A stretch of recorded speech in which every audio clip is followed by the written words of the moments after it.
O vídeo que você clicou já vai começar, mas antes, deixe seu like, compartilhe e se inscreva no canal TV Flórida, a sua TV brasileira nos Estados Unidos. Okay, let me start with proof that the rule of law has become a force of speech in Brasilia. The Supreme Federal Court, STF, forms a majority to indict a man who called Moraes a Satanist. Critical point number 1. Why is an ordinary person being tried in the STF for calling a minister, in this case Alexander, a Satanist? What does this person have? None. She should be tried for a crime against her honor in a regular court, but no, she's in the STF, only it gets worse.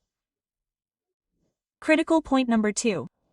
Do you know who the rapporteur is in the case of the accusation for attacking Minister Alexander's honor? So, Alexander himself. Surprise. The guy felt offended and is reporting the accusation and voting in favor of indicting the guy who called him a Satanist. Not in the STF plenary.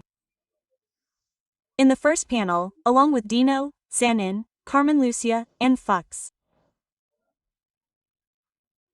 But the case is being tried there because the minister says, pay attention, quote, all investigations, therefore, refer to the same criminal acts resulting from the invasion and vandalism of the buildings of the National Congress, the Planalto Palace, and the Supreme Federal Court, which occurred on January 8, and it is evident, and look, he said evident, the existence of a connection between the conduct attributed to the defendant and those investigated in the broader scope of the aforementioned proceedings involving those investigated with jurisdiction in this Supreme Court.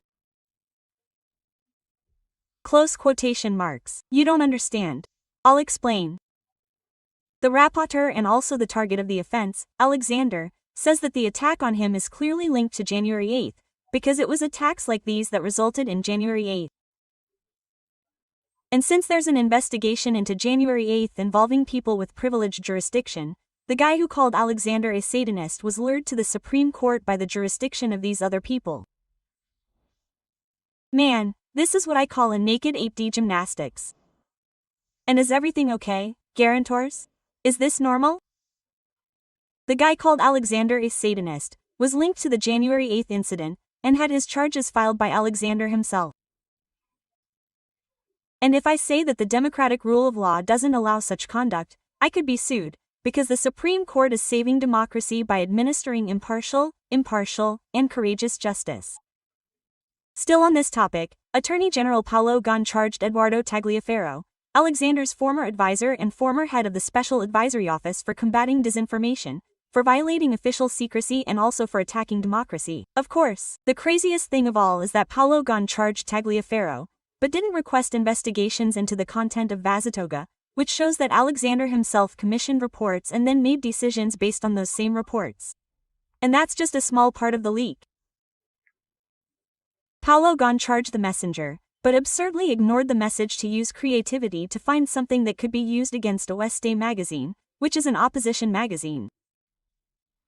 How Paulo Gon pretends not to have heard the audio from Eitan Vieira, Alexander's assistant judge, saying that when Alexander gets carried away, it's a tragedy, he only does what he's told.